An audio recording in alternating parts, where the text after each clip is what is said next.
You're good. So, welcome to Monday night.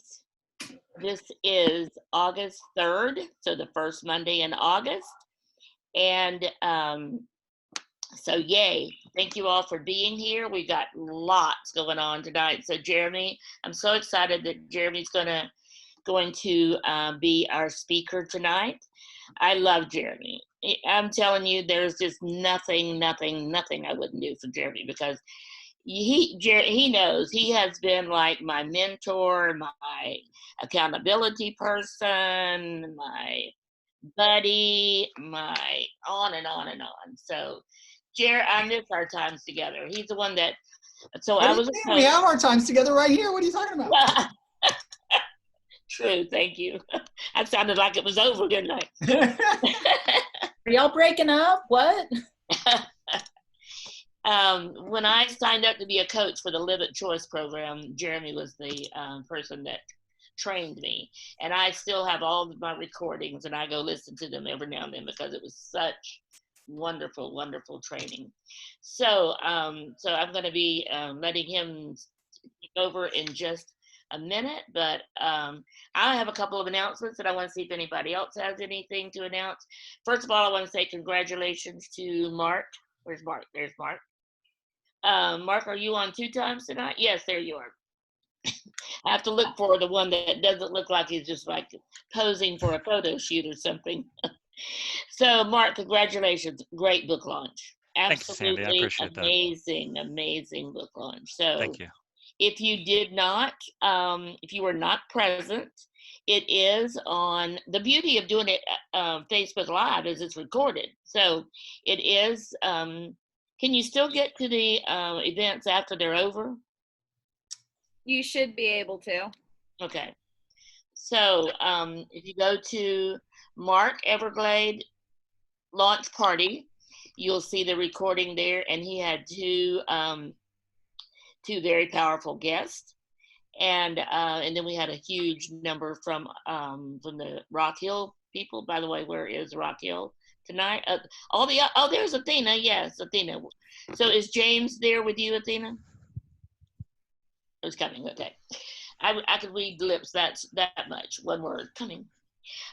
So I want to just say this. I've said it a couple times. I want to remind you, if you want to do a Monday night training for us, because I've taken a break for a while with doing trainings every Monday night and the mastermind and author talk. And so my time for the next couple of months is going to be devoted to clients. And Amy's taken over the managing of these groups. Fern will be doing author talk for me for a couple months.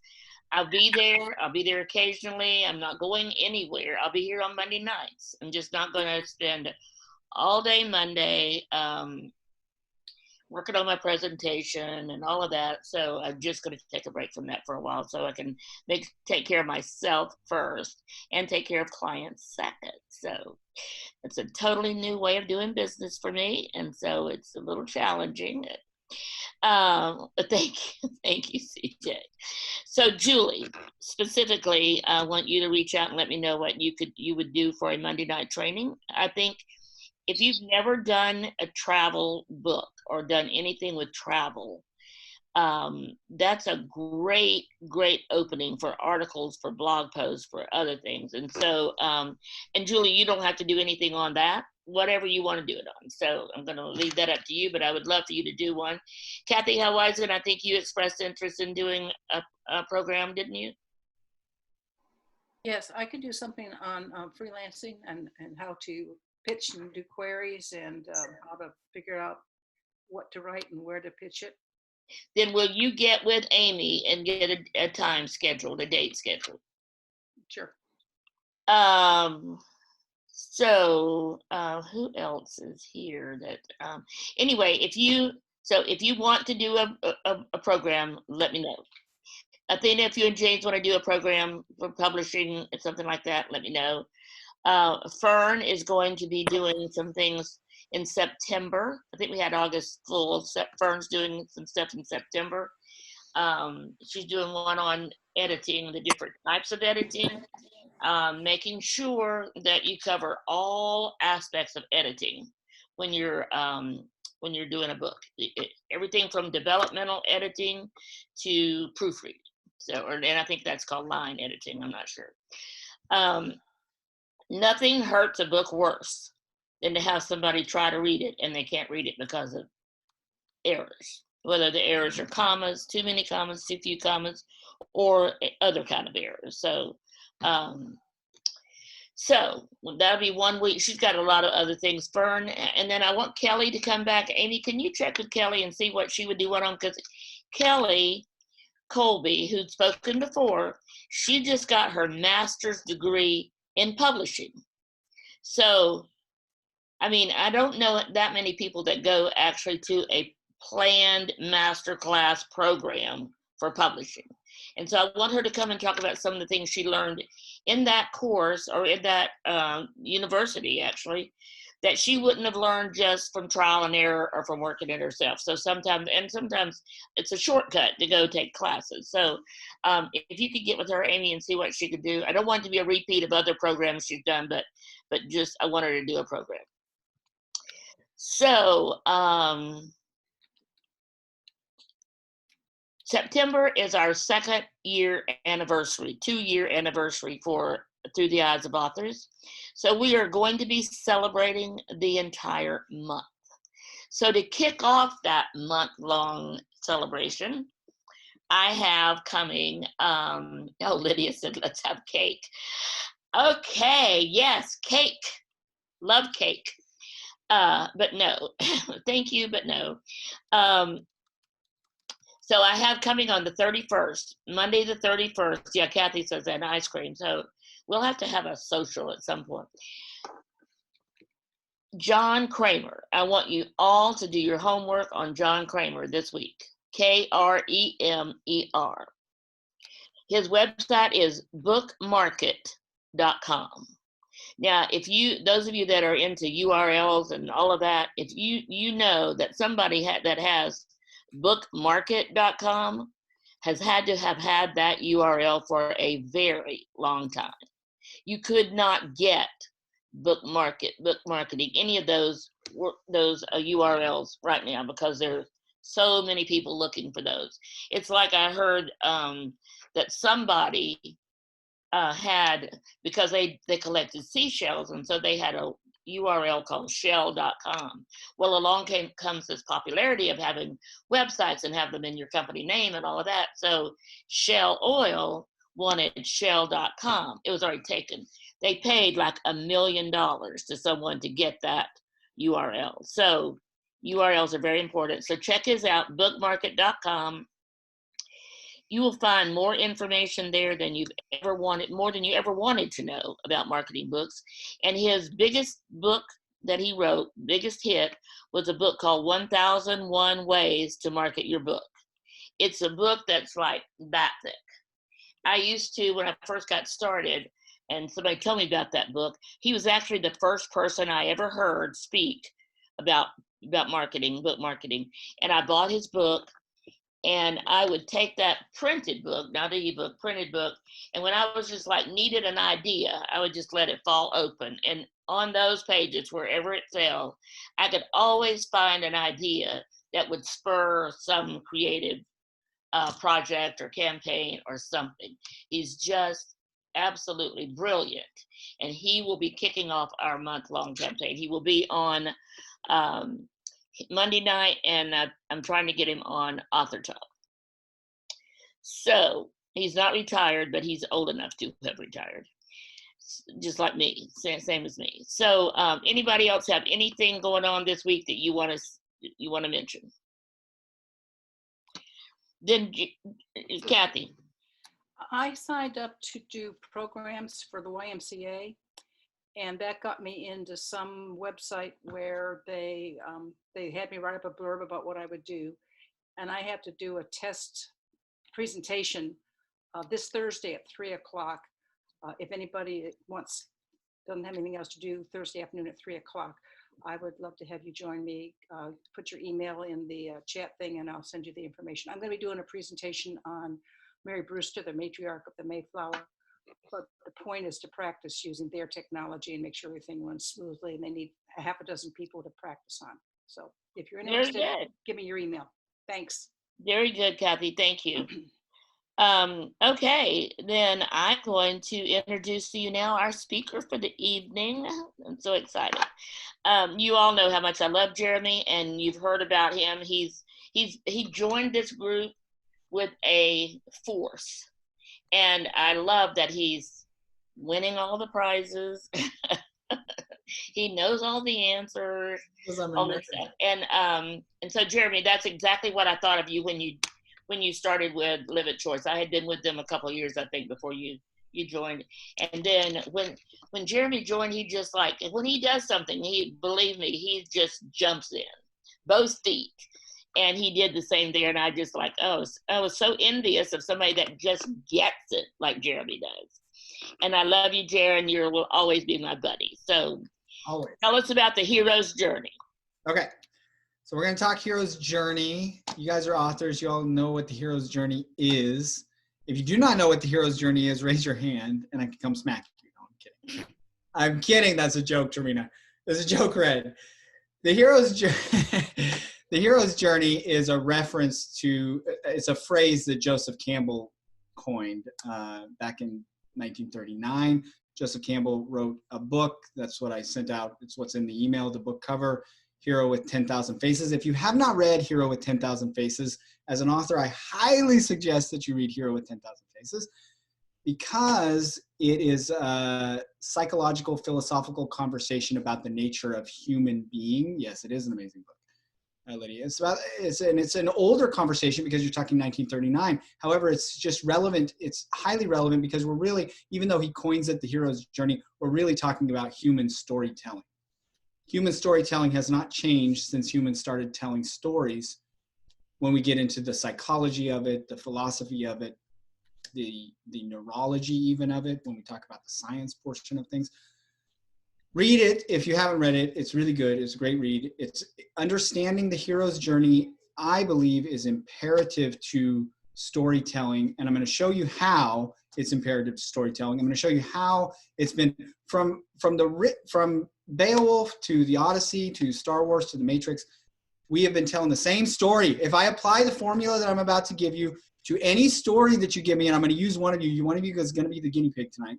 And we're just going to apply the hero's journey to one of your guys' stories. And we're going to show you that there is just no story that exists. And it doesn't matter those, whereas Delia, it does not matter if we're talking memoirs, if we're talking our own stories, in fact, because the hero's story applies everywhere. It is the human being nature of storytelling. And therefore our lives show up because we've been telling the same story for the last however many thousands of years that humans have existed on this planet and started telling stories. So this story is a trope, if you want to call it. It's you know, the thing about knowing this story so well is that it ruins movies for you, right? You can't go into, or a book. You can't go into a movie or a book without knowing how it's going to end. If you know the formula so well, you're going to be able to see exactly what's happening as it's playing out. And yay, because you guys are authors, so you want to know this so well that you can derive your stories from this formula because it's so powerful. And when you see it in other people's stories, it makes it just that much more magical, actually, to me, at least. It makes it totally, I get the thrill off of seeing the hero's journey played out really well in stories. Now, there's some people you go, well, you know, what about Stanley Kubrick or Martin Scorsese or people that do. Yes, I promise you the hero's journey is there. You just have to know it so well that you can go, oh yeah, I got it. I can see exactly where you're going with this. And even when I talked about nonfiction, if we're talking even history or religion, some people Moses is the hero's journey. His whole story is the hero's journey. The nation of Israel and their exodus all the way to the promised land is the hero's journey. Jesus Christ is the hero's journey, all the way from the promised seed to the Messiah, all the way to the transformation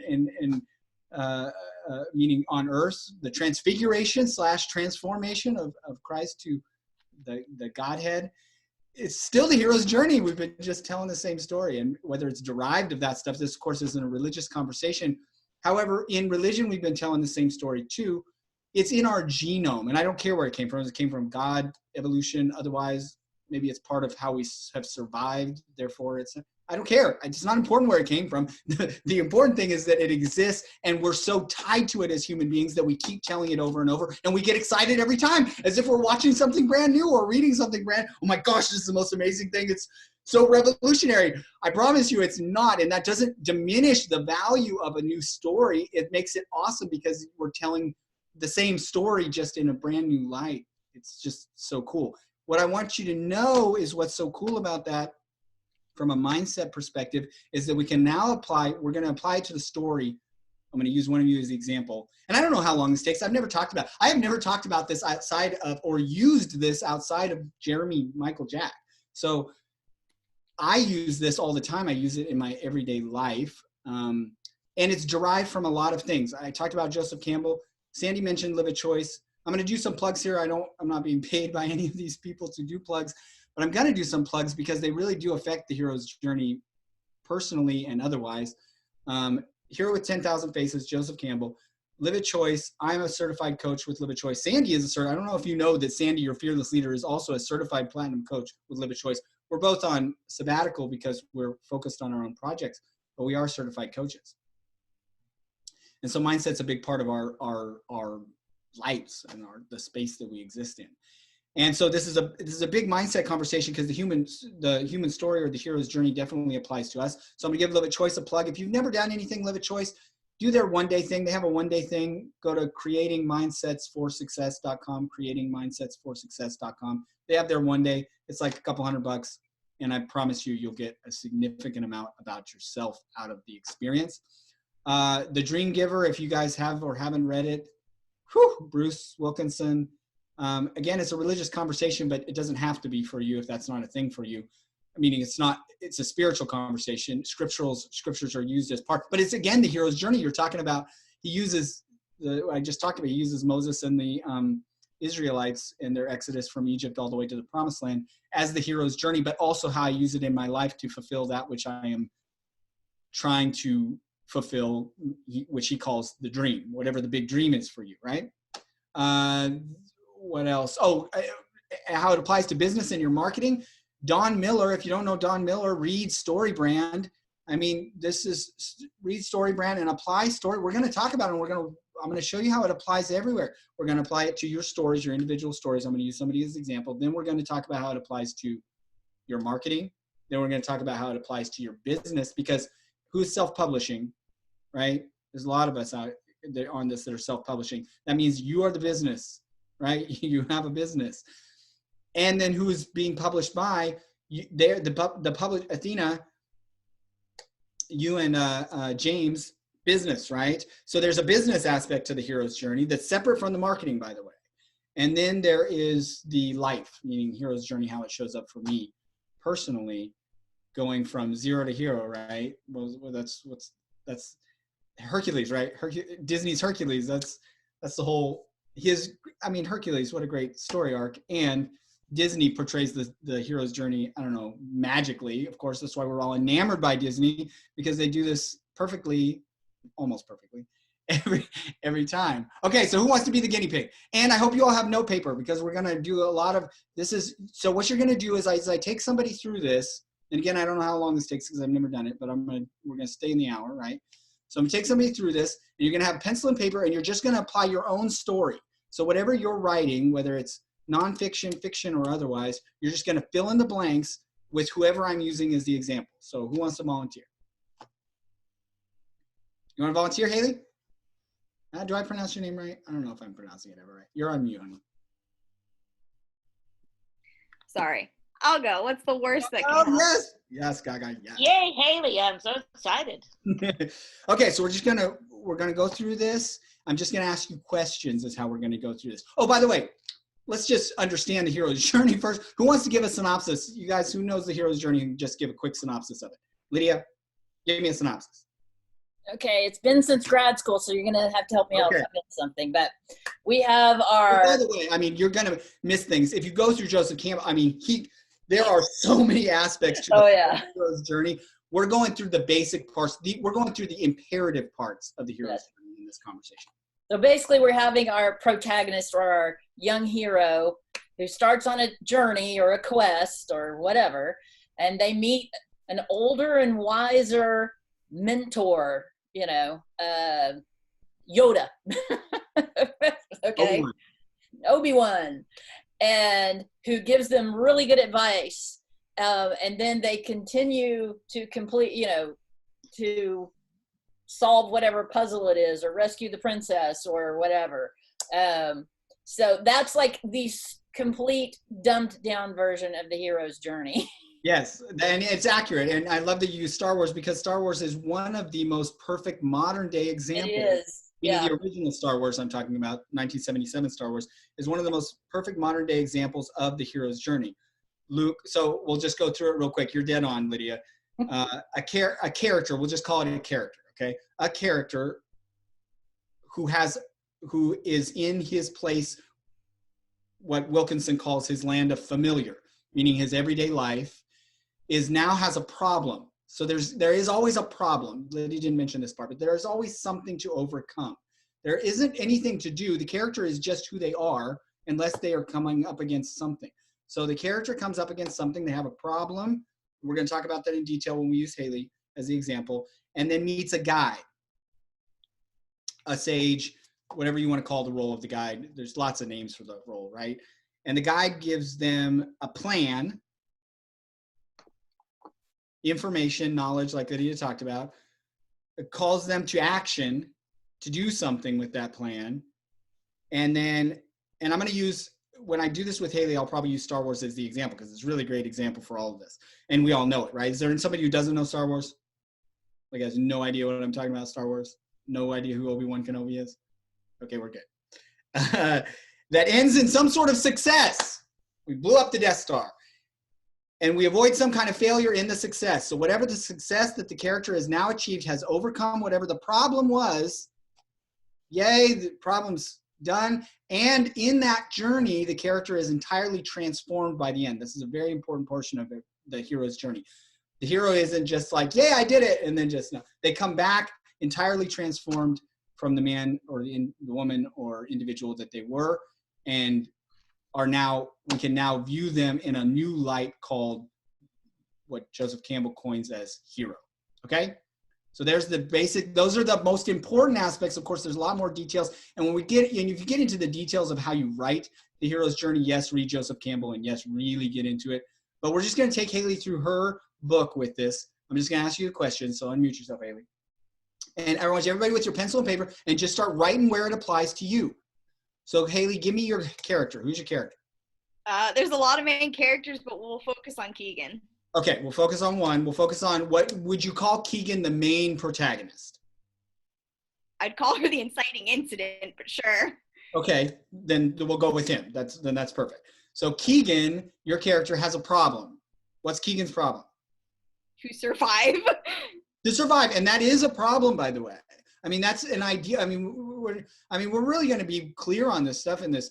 So even just surviving is the problem. In fact, that is the ultimate. If we're going to really break it down to any of us in our daily lives, that is the ultimate problem. How am I going to get my next meal? How am I going to have a roof over my head?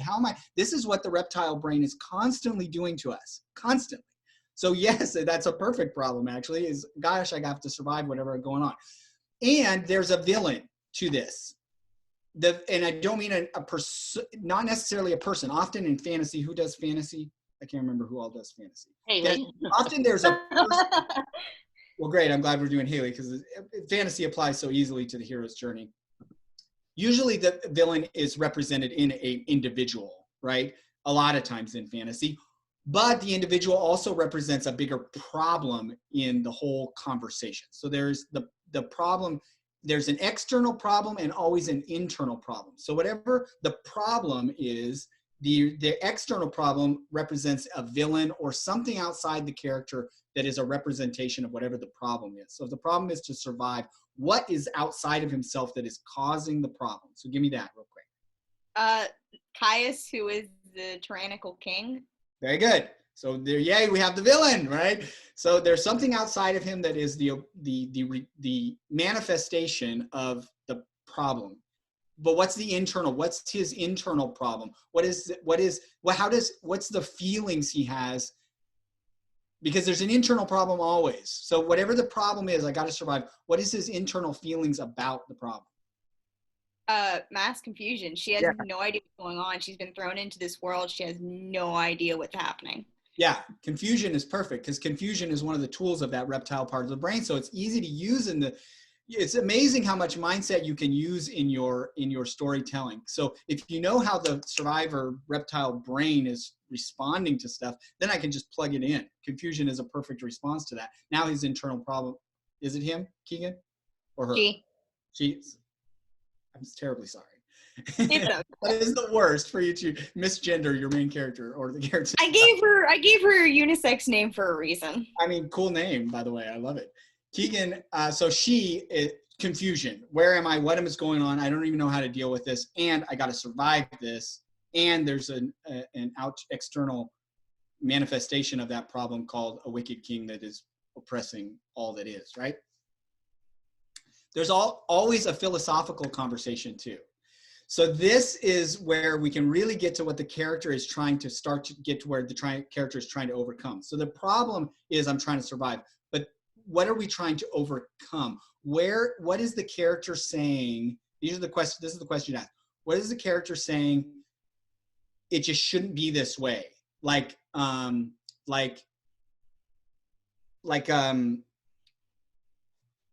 the word? It's just plain wrong that it's this way. It is not right that this should be happening. It should be different than this. What is that for Keegan?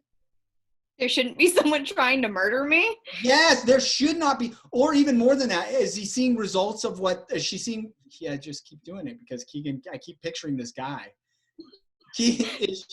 Does she also have this conversation of seeing the results of the king around her going, this is not okay? Yeah, pretty much. There's some grisly murder scenes. Yes, right. Things like that. Like, no, this is not okay. This should not be. There's always this philosophical conversation called it should be something different. For somebody like Mark, this is big for a cyberpunk conversation because we're usually talking about some corporation, some entity, something that is oppressing the people. So no, it shouldn't be that way is usually the hero or the anti-hero in that story's conversation. Should not. It's just plain wrong. That meets a guide.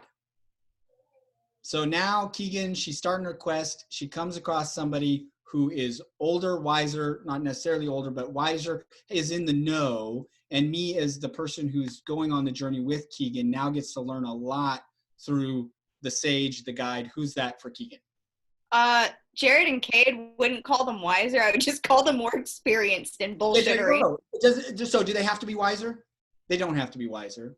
Even in true life stories, there's people in our life. Sandy just talked about me playing this role for her in the coaching. Well, Sandy has way more experience than me in life, way more knowledge than me in life. She has way more life experience as in years. So, but I played the role of the sage in that setting. So it does not have to be necessarily somebody who's older. It's somebody who has information usually that the other person is now gaining. So that is these two individuals, and it can be more than one. Obviously, the protagonists can be more than one. The heroes can be more than one. And it's actually really good. That makes for really great storytelling. I'll use Star Wars again as the example, right? Luke is our protagonist, or so we think. But there's all these overlapping heroes' journeys. So we're going on Luke's hero's journey. He now meets Obi-Wan. That's his sage, right?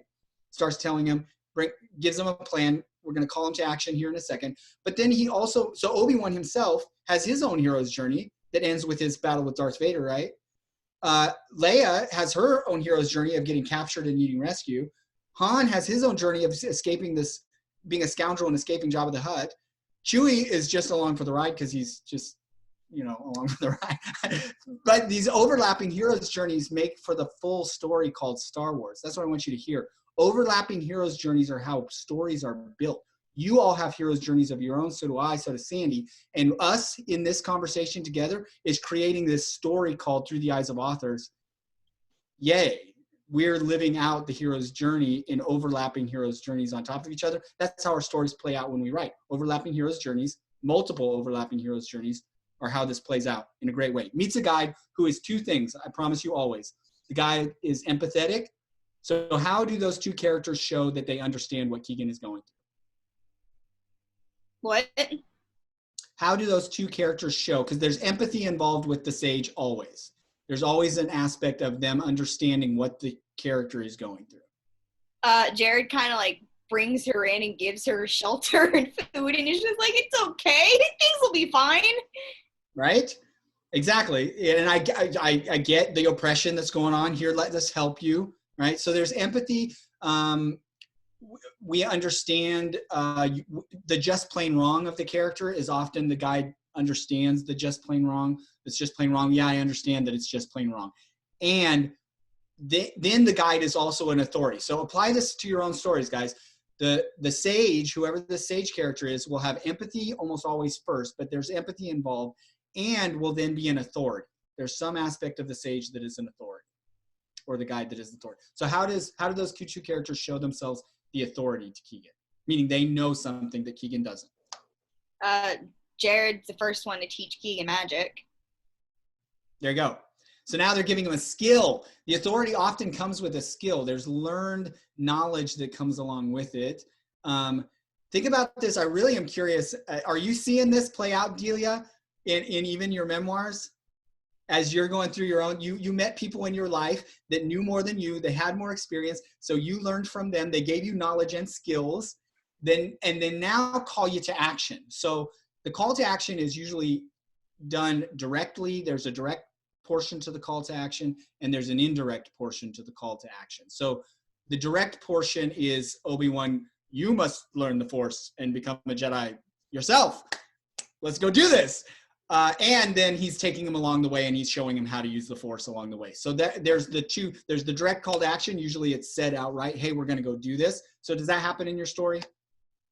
I mean, they kind of get forced to go off and do shit by. Yes, that's a direct call to action, even if they're forced into it, right? Yeah. It's like, hey, yeah, well, if we don't, we're going to die. So if it's about survival, if we don't, there's going to be a consequence, right? Yeah. That's another thing that is an underlying theme of all of this. The character is in this situation called, if I don't do the next thing, something bad, quote unquote, will happen. There is going to be a failure of some kind if I don't do the very next step that the sage is giving me. So now they do a direct, hey, we got to go do this. And then what are they teaching? So he's teaching him magic on the way. What other skills and knowledge are they giving him or her? Cade kind of teaches her sword fighting a little bit. A little bit of sword fighting. What about in worldly knowledge? They kind of teach her about the world. They're not really the world experts. They just kind of go. Yeah, they just kind of go. But do they have more experience in the world than she does? 20 years more. So yeah. Sure. In that world, they do. In that world, they do. That's the whole thing. I definitely can see that. Yeah. Yeah. Especially if she's as they're traveling around, and they're definitely being that to her. So yeah, I see that. Who gives them a plan? So now the sage is going to give. So now we have a plan in order to do this. So the plan is usually. I'm sorry that I reversed those. I didn't even look down at my notes. The plan comes first. The process and the agreement of the plan comes first. So before we even call to action, there's usually a plan that we've derived. So even if it's a last minute plan, the sage is like, hey, we can go do this and survive. We can get out of this. Let's go this way, or let's go that way. The sages put themselves in the situation and or provides information. Hey, let's do a plan. Hey, let's do this step, then this step, then this step. Or there's an agreement involved usually too. So I'm curious, is there an agreement that ever comes between the three of them? Like, I promise that if you do this, then we'll do this. It's a promise of, if you do what I say, I won't murder you. There you go. See, that's still an agreement though. Do you hear the agreement? So hear the agreement of the story, because the sage will give them a plan, something to do, and will have an agreement associated with it. Like, if you learn the Force, then you're going to be able to get off this world and be something more than this little farm boy on Tatooine, right? So there's an agreement between the sage and the individuals almost always.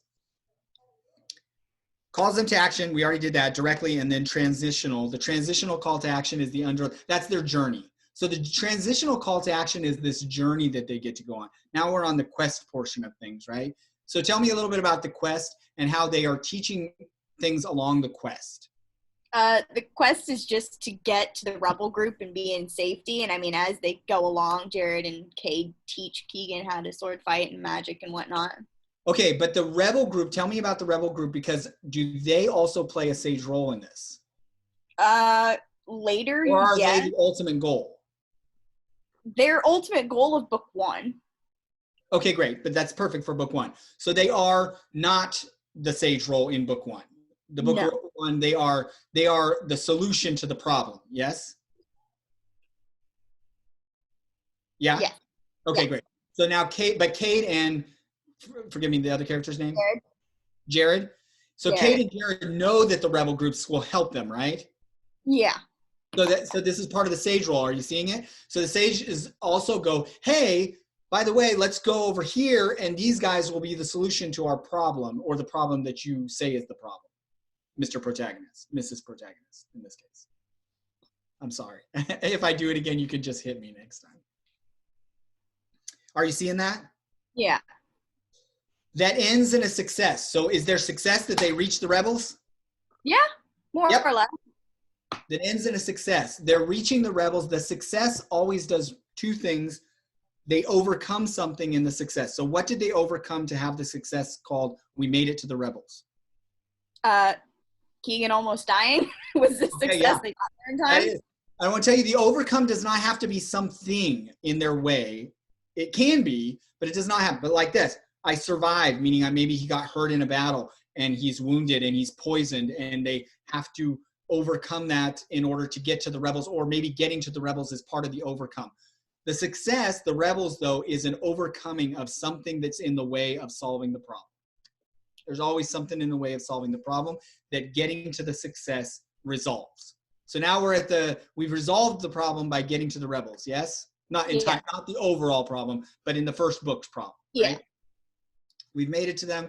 Yay, we've got that. And the other thing that's associated with it is we've avoided some sort of failure. So in this case, I'm assuming the overcoming of the failure was Keegan didn't die. Yeah. Yay, Keegan didn't die. We still have our protagonist around. And now in this whole journey, Keegan went from what to what? That's the whole question here. Someone who knows nothing to being probably the most powerful person in the world. Yes. That's the zero to hero that I was talking about. There's always the question to ask in the end. The transformation from the heroes is defining from what to what.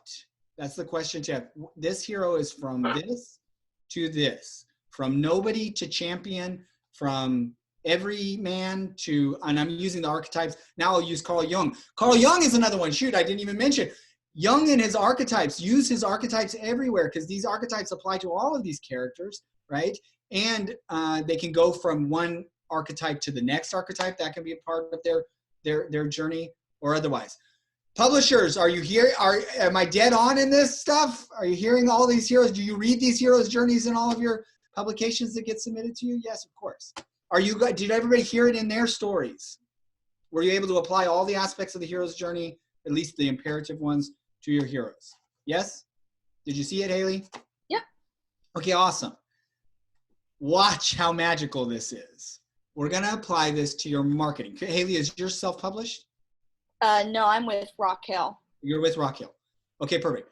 Rock Hill, they do this marketing stuff, and I'm gonna go with them. Which one, Athena or James? Who wants to talk? Haley, thank you. Hey, yes, Haley, that was awesome. Yay, Haley. I've been nominated. Athena don't like to talk. Before we do that, does anybody have questions about the story aspects of the hero's journey?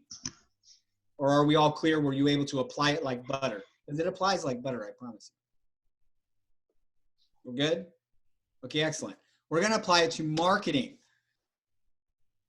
So walk me through this, James. The character now, yes, thank you, yeah, Lydia. Oh, shoot. I have not read her book yet. I cannot wait to read your book. What's the name of the book, Haley?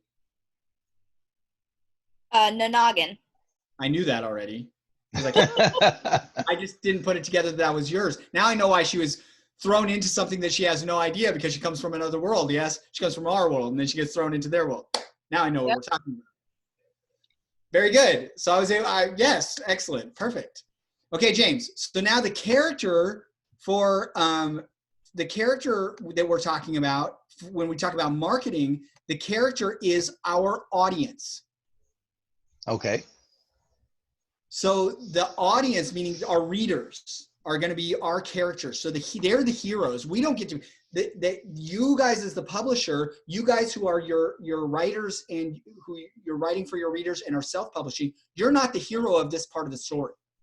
Your reader is the hero of this part of the story. You got to be real clear about this, because if we've made something as magical as a book, it's like, look at me, what I did. Yes, but that's for your hero's journey. That has nothing to do with the reader. The reader is the hero in this case. So the character has a problem. What is, for a publishing company, what's the problem of specifically for you guys, what's the problem that your readers have? They don't know about the book or They don't the know author. about the book. That is a problem. They're not aware of the book yet. But what are other common problems that you see in readers that you are overcoming with what you do? That you provide the medicine. What I want you to hear is that in this conversation, when we talk about your readers, you are the medicine to their problem. You get to play the sage, but we're going to get to that in a second. So what are some of the other problems readers have? Competition. Competition. Yes, there's a lot of other books out there. So competition for attention is Right. a problem that the readers have. What are problems that readers have in general? Like, would you say like the real world is a problem for them? That's why they want to escape in a book. Yeah. Like real life, that they're just like, give me a book that I can get into. There's a problem. For you guys who are writing books, we're talking about specific genres, fantasy, that's a great one. Real world, I want to escape in a fantasy book, right, Haley? I mean, that's the greatest feeling. That's why I love fantasy. Fantasy is the greatest exploration of that. Mark, something new that they haven't explored in science fiction maybe yet, or meaning cyberpunk as a genre, or something new in cyberpunk, because you talked a lot about how much it's such this niche thing, and it's been this niche thing for so long, like it's a really narrow niche thing, but you decided to make yours in space, which I know has been done before, but people don't see cyberpunk that way. But that's a problem. So you can say marketing wise, you can go, you know how you can get super engrossed in a great cyberpunk story, but you're like, man, this is the same story done over and over again. Well, what if you read a cyberpunk story done in space? Oh, so now you're giving medicine to their problem. Their problem is, well, I love cyberpunk, but I'm tired of reading the same old stories. So you hear how you can do this marketing wise, guys? They're the hero now, and they have a problem. And now you get to be the sage. So then who meets the sage, which is you. So now they get to meet James. So you can apply this to your, this works too because you market to authors. So think about what are the problem the authors have too. So this works for you as publishers when the author is also the hero, because they are, in your case, the hero. Authors, Right. You're doing this yourself, you're not the hero, your reader is. So you can say, hey, what's your problem? The problem is they can't get their book published, right? And they've been to a whole bunch of publishing companies and they can't get anywhere with it. And you have a solution called, hey, we'll take a look at your book when others won't. We'll give it a chance maybe when others won't. Are you guys small press? Do you guys consider yourself small press? Yes. Yeah. Okay, great. So yes, small press is a solution to big publishing, right? Your problem is you can't get your foot in the door with big publishing. We will provide you a way to get your foot in the door because we're small press and we do things like this. Their problems have a villain to them. The villain in your case is big press, right? Yes. I mean, I'm not trying to demonize big press, but I'm saying in your case, for what you're trying to market, big press is now the villain. The external problem is them, the villain. The internal problem for the author is I'm never going to get published. What am I going to do? Right? That's the internal problem for your hero.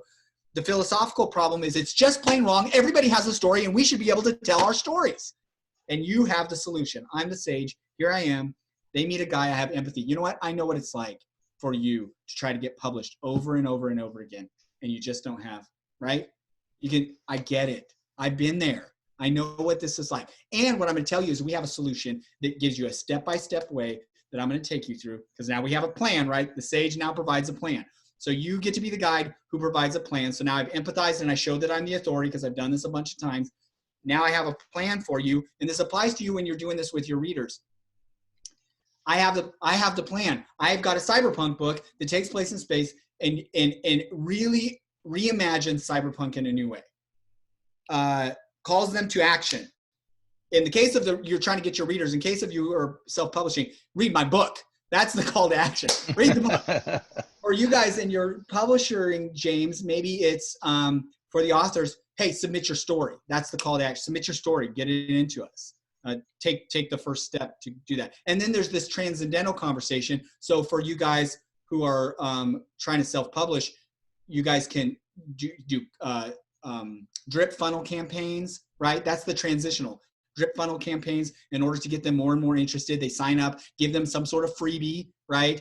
In a giveaway that gets them to sign up for your thing. And then you're dripping. That's the transitional call to action, because really the end call to action is buy my book. For James, it's sign up with us, right? Are you guys seeing how this applies to real life? I'm telling you, Yeah. here's a journey everywhere that ends in a success. Yay, we published our book, or yay, you bought my book. Yay, you read my book and you loved my book and you left me an amazing review on Amazon, because that's what we're looking for, right? And so yay, that ends in success that avoids a failure. The failure was they weren't going to get published otherwise, and they've overcome the failure. And now they're a published author through Rock Hill, small press. Their book is out there on Amazon, ranked number 2 in their category, and everybody is living in the success of it. They've gone from what to what, James? They gone from unpublished writer to published author. Selling published author. Selling published Selling author. Oh, yeah. And that's what you're selling. So you see how you do this in your marketing, James? For authors, I know what it feels like when you have tried to get published over and over and over again. That's why I created Rock Hill Publishing, because I wanted you to have a place to come where we could give you step-by-step instructions that are so simple, so easy to use, and you can become a published author. You can go from not frustrated getting your submissions denied to a best-selling published author with us. Come in the door. For your readers, same thing. You're going to read my book. You're going to go from somebody who thought cyberpunk was this, I'm using Mark as the example. Cyberpunk was just this trope that you were stuck in, to seeing, oh man, cyberpunk could be this really cool thing and explore amazing new aspects of science fiction that I never thought of before. Success. How much time do we have? We have a little bit of time. Watch how this applies to your guys' lives. Are you already seeing this? I'm going to use CJ. CJ, take yourself off mute. Thank you, James. You're welcome. Give James around. Yes. Publishing. I know we're running through this, guys, quick, but I hope you're taking notes. Applying how you can do your marketing. If you're, when you're talking about who, I'm trying to find her, Delia, you're doing memoirs. When you're marketing a memoir, what is the problem that your reader has? For somebody who reads memoirs, what is the problem that they have? I'm curious. I wouldn't even know. You know, because you're the one who writes them and reads them. The problem that they have is maybe what makes your memoir different? So those are the things to think about. Where is my transformation for them that's going to bring them from this to this by the time they end reading my book? Maybe the problem is not that. Maybe the problem is you want them to see something at the end of their book that they didn't see before. So maybe the problem is there's something that they don't see yet that you're wanting them to see. By the end, you're wanting to give them a cultural understanding of what it is like to be an orphan who was raised in Puerto Rico. To have the full cultural impact. No, am I wrong? Did I get that wrong? I'm so sorry. Delia, I was trying to remember from your book launch. You can take yourself off mute and correct me. But you see where I'm saying? You can say, okay, the problem is you don't know anything about what I'm about to tell you. And here's the transformation, is you're going to be more wise and more aware by the time you end up finishing my book about a culture and a people and a whole society that you didn't have a clue about before. Yes? You're on mute, honey. I'm sorry. You're on mute, Delia. You're on mute, Delia. So it depends on the audience, because there are two audiences here. One that has lived this life and one who hasn't lived the life. Yes. So the one that has lived this life is looking for a voice and identity to be very good. To be to be journeying or walking with somebody and solving the problem, and in also developing some identity pride that's deeper than that this whole folk culture that is really. Yes, very good. I love it. So you're bringing them from a place of I'm stuck in my culture and there's nothing I can do about it to what's possible by the end of your story, right? This is the possibility of living in. Your whole family is the example of the possibility, right? Yeah, the whole family. Yeah, I kind of brought them the world. I mean, Yes. I knew it, but didn't know to the depth of it. And, Yes. But the other, it's like some of my readers, they just had never read a book that told about their town, their story, the kinds of experiences that they have had. And, it's like when I moved in the South, everybody talks about the Southern stories, and I listen to the Southern stories.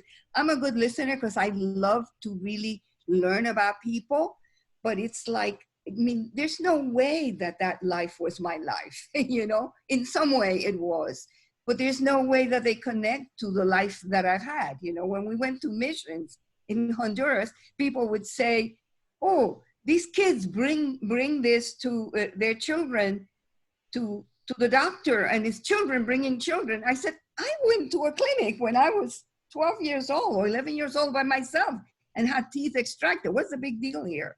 It's like, it's so strange to some people what you've done, and you as a child, it wasn't strange to you at all because everybody did it. Yes. And nobody got hurt because there was a whole community that was watching everybody.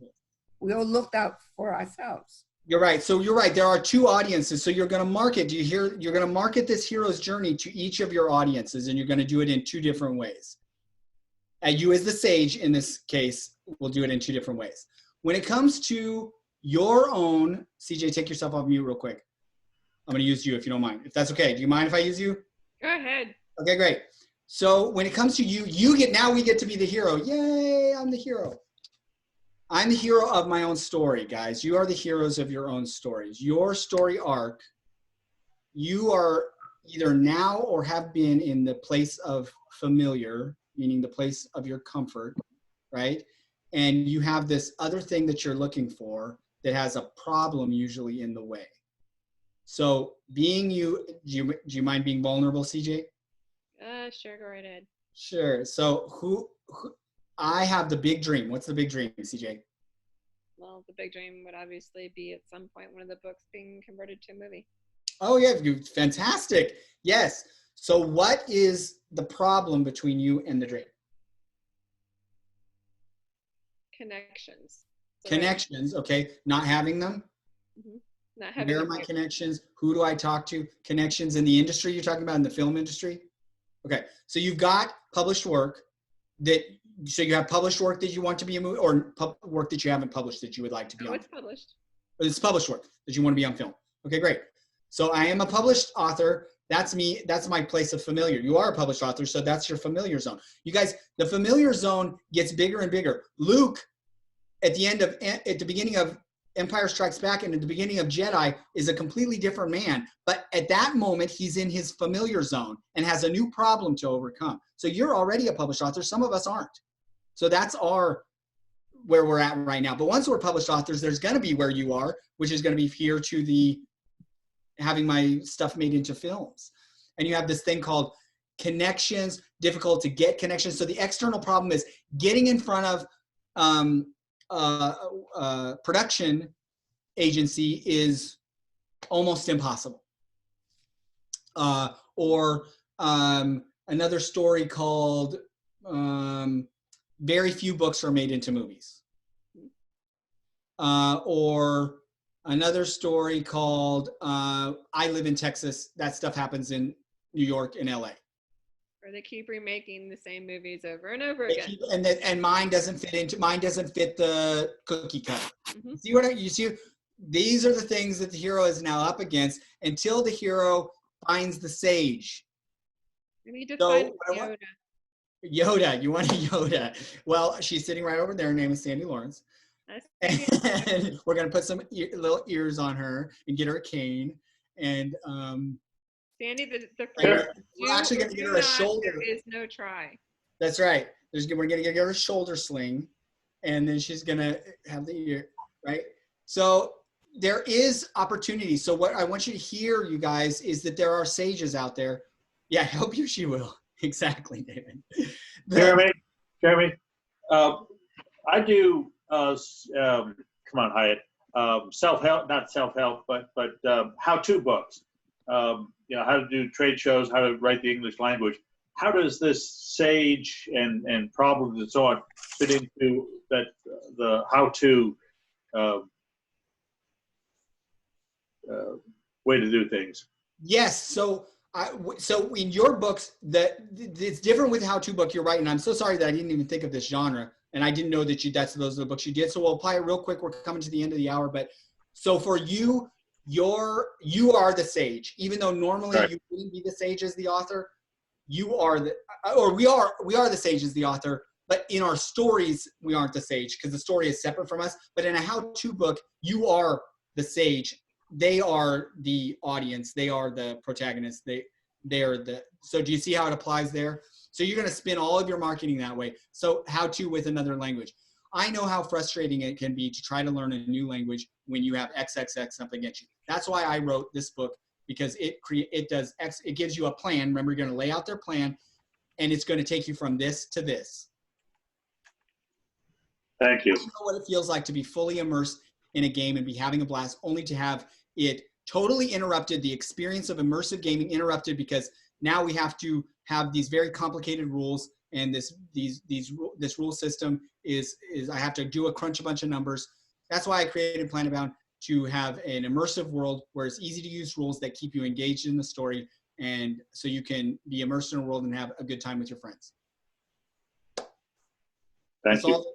You see how it works? Yay! You guys, this applies everywhere. I'll open it up to, in the last few minutes, Sandy, I'll let you talk for the last few minutes. And if there's anybody that has any questions about this, this is just all the stuff that I use in my own life, in my own world, in order to go from where I am to the very next thing in my own life. And I use it in my marketing. I use it in my business. How it works in your business. So you guys, they have businesses like Athena. The hero is your employees. Check that one out. If we're talking about a company, if you end up having a big publishing company and you end up with a lot of employees, the employees are now the hero and the company is the sage. And you just fill in the blanks. And you create your company culture that way. It works everywhere, guys. I promise. It's the story we've been telling since day one. Thank you, Sandy, for letting me talk. I'm sorry it was a million miles an hour. I love it. Oh my gosh. And it just, did you see how that just flows out from Jeremy? I mean, the words, the knowing who's what in the different stories, who's the sage, who's the hero. Love how it just flows out. So that's exactly how it was when he did my training. So thank you, Jeremy. Let's give Jeremy a hand. That's absolutely amazing. Wonderful. So join us on Friday for the mastermind, because we'll be talking more about your hero's journey, and we'll discuss that. We'll have more talking about it. Jeremy, I know you can't always be with us on Friday because you have a day job sometimes. So if you can join us, we'd love to have you, of course, to help guide everyone in this. I love it. And you answered one of my big questions was going to be, how does this align with the teachings of David Miller? Because is it David Miller or Donald Miller? Because I love his story brand. I love branding, first of all. And then when you make the brand a story. So I love stories. Honestly, absolutely. My calling in life is to help people tell their stories. Yes. And so so you answered that. It was like, oh my gosh, it is there. So so join us again on Friday. If you have any questions, anything, post them in the Facebook group. I want to steer you guys to doing that so that somebody else will see your question, and it won't be just, I mean, I could give you Jeremy's email address. He would be thrilled with that. But no, I want you to post it in the Facebook group, and Jeremy will, we'll all keep an eye on it, and Jeremy will. And so if he sees a question, we'll respond to it. Lydia, do you have a question, or did I just was going to throw out there, if I can blow the dust off of my Hero of a Thousand Faces between now and Friday, I'll have it handy. So if Jeremy's not available to join us, then, you know, I can at least say, hold on, I'll look that up. But it is a great book. I studied it in grad school, so awesome. Well, I just think that mindset is so important, that you go in, especially, well, I'm not going to say especially in publishing, but for me and the work that we're all doing, especially in publishing, because if you're not careful, you will go into this whole publishing venture with this mindset that says, you know, I'll never be a bestseller, I'll never be like Harry Potter or the author of Harry. You'll go in there thinking that's not possible. But if you look, every week, somebody new is named bestseller. That could be you. But you have to go in with a mindset that says, I am a bestseller. Yes. I am a New York Times bestseller. Yes. And so, so I want you to have that mindset. And one of the earliest quotes about that is Henry Ford, when he said, whether you say you can or you can't, you're right, either way. So go in saying, I can be the next bestseller, or I can be a bestseller. And that's where we want to go take all of you. And I love Lydia. Lydia, that is going to be true for you. That is true for you. Let's not go and be, that is true for you. She sells as many books as Pete the Cat. Very good. I love it, James. That's an amazing and James said every author he publishes is a bestseller. Absolutely. So all of you, we are bestsellers. Some of us are still working towards that. Yes, I get that, Haley. But and we're going to keep on working, because one of the things we cannot say is the exact time. I cannot say that by this time tomorrow I will be a millionaire. That's not I can't do that. I can say I am a millionaire and go from there. And then be, as we learned in Live It Choice, was go do what's next.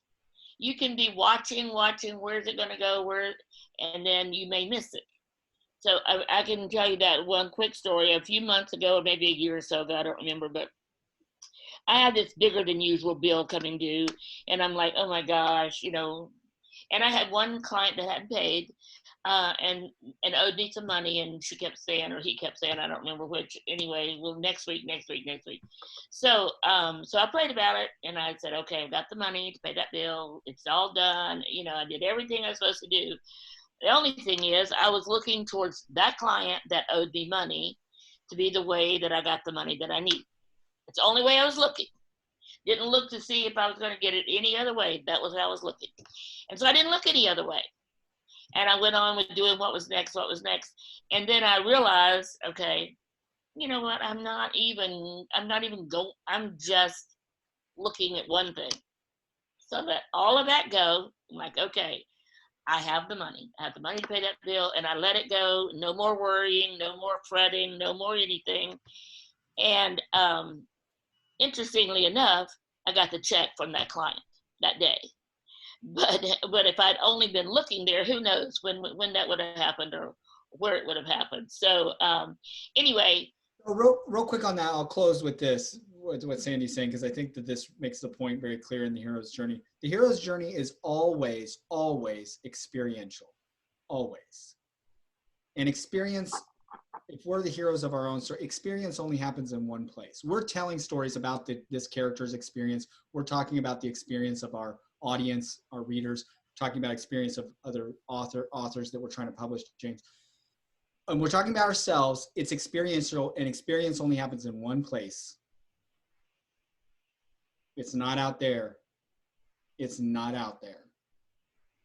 Create the experience that you choose to have in any given moment, and just do what's next. Thank you, Jeremy. Thank you all for being here. We'll see you on Friday. And remember, if you want to do a Monday night, let's get in touch with Amy. Let her know, and then she and I will talk about it. So have a great week. I'll post all my references in the Facebook group. Thank you, Jeremy. Thank you. Thanks again, Jeremy. That was amazing.